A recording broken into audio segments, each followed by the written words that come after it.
on l'a dit plus tôt, il y a un enjeu de lutte idéologique, avec l'idée selon laquelle le marché serait meilleur gestionnaire.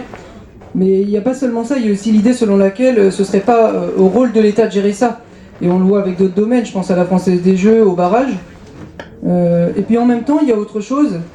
Il y a aussi une crise systémique, moi, c'est-à-dire que le capitalisme, puisqu'il se base sur l'accumulation des richesses et l'augmentation de profits, il nécessite toujours une expansion complète. La bourgeoisie, elle a la nécessité de conquérir toujours de nouveaux marchés.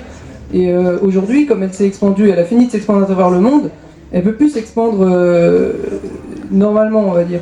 Et donc, dans le cadre de ces dynamiques actuelles, il y a un projet de la part du camp de la bourgeoisie, pour moi, d'agrandir le marché, et donc, ou voire de développer un nouveau marché en s'attaquant à tous ces domaines-là. Et on le voit, un jour, ça pourrait être l'hôpital, qui sait.